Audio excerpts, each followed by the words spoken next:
Les Dagomba, aussi appelés les Dagbamba, qui parlent d'Agbani, de la famille linguistique Gourou, serait-il le pays de Dagon?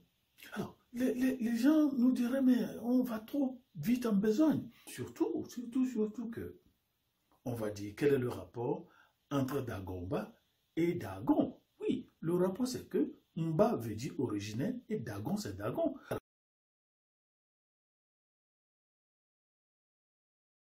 On me dit, c'était un territoire habité par des géants.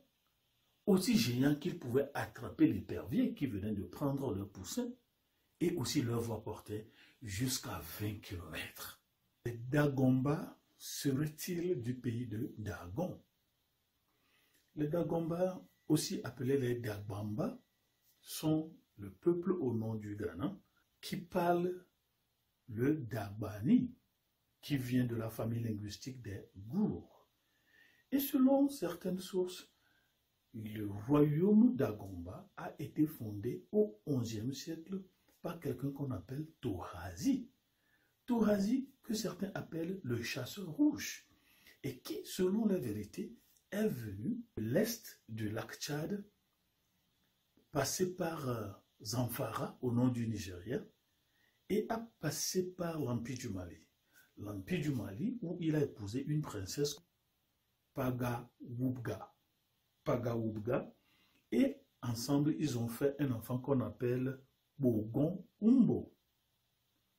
Mais pour comprendre le nom du Ghana, les Dagon au nom du Ghana, il faut faire la différence entre l'ancien empire du Ghana et la République du Ghana.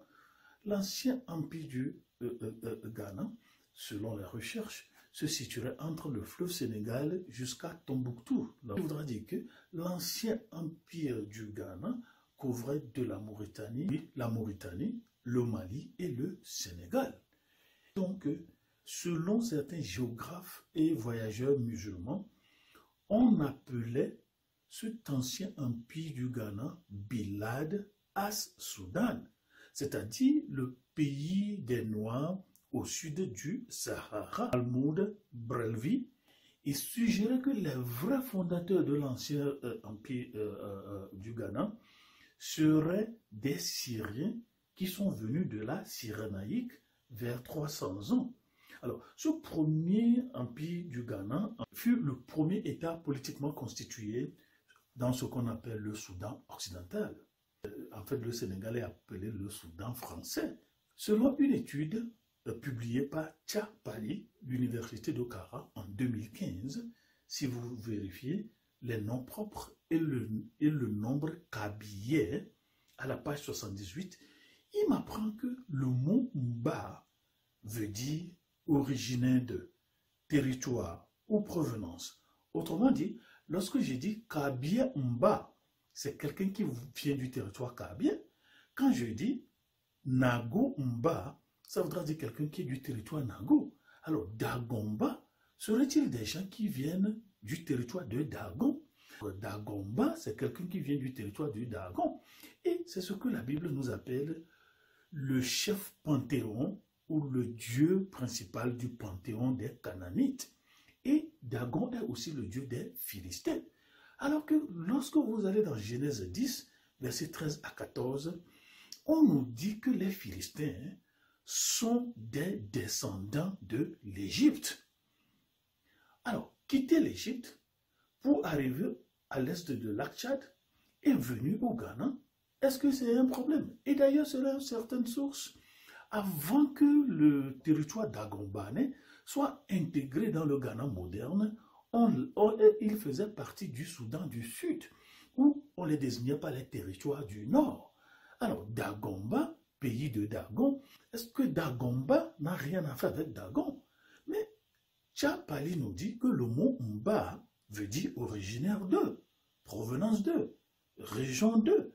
Donc, Dagomba voudra dire territoire de Dagon, pays de Dagon, qui est le dieu des Philistins.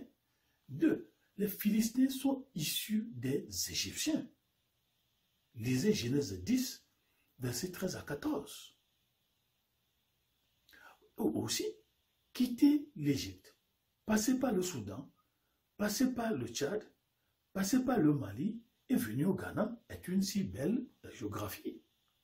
Autre chose, avant, le territoire d'Argonais, ou le territoire d'Agombanais, il vivait des géants qui sont restés sous les noms Condor et Tiwomia. Alors qu'on nous dit que les Philistins sont des descendants des fils d'Anak, c'est-à-dire les géants. Alors, si le territoire d'Agombanais était connu comme le peuple ou la géographie des géants, et une autre preuve, c'est que on me disait que lorsque le faucon, lorsque l'épervier venait à prendre l'oiseau, le poulet, le poussin, mais les géants Condor Tiwomianais se levaient comme ça la main et puis ils prenaient l'épervier, ils prenaient le faucon, tellement ils étaient longs, ils étaient gros, que ils pouvaient même attraper l'épervier en se mettant debout. Autre chose, on me dit que lorsqu'ils chantaient à leur tambour, vous pouvez même entendre leur voix à 20 km de loin. Alors, Dagomba, ou origine, ou bien pays de Dagon. Si Dagon fait le Dagon, des Dagombanais, alors, les Philistins sont-ils des descendants des Dagombanais? Ou Dagomba sont-ils des descendants des Philistins? Surtout qu'on nous dit que Dagon est le dieu des Philistins. Et lorsqu'ils ont arraché l'arche de Dieu, ils l'ont déposé au temple de Dagon. Et même si on me dit que Dagon était adoré avant dans la Syrie et jusqu'au milieu du fleuve l'Euphrate, mais Dagon et Dagomba, territoire de Dagon, alors que nous avons des peuples qui adorent le Dagon, et nos descendants cousins, les Philistins qui venaient de l'Égypte. Alors, est-ce que vous ne trouvez pas que la correspondance géo-historique est bien établie? Ou bien est-ce que j'exagère? Alors, 3 éléments ici. Les Dagomba, pays de Dagon. Alors, on me dit, c'était un territoire habité par des géants. Aussi géants qu'ils pouvaient attraper l'épervier qui venait de prendre le poussin. Et aussi leur voix portait jusqu'à 20 km. Dagon, est-ce que les Dagonais, les Dagombanais, sont des descendants des Philistins? Ou bien c'était le peuple qui adorait Dagon, le dieu Baal, et qui selon les recherches, on m'a dit, en fait, Dagon, le dieu Baal, Dagon, on me dit que c'est le prince de l'enfer. Et c'est l'un des démons créés par Satan. Et aussi, ajoutons qu'il est un général en retraite des armées de l'enfer. Dagomba, territoire de Dagon, où vivaient des géants, les fils d'Anak, d'où sont descendus les Philistins, qui sont nos neveux de Misraïm. Alors, les recherches continuent.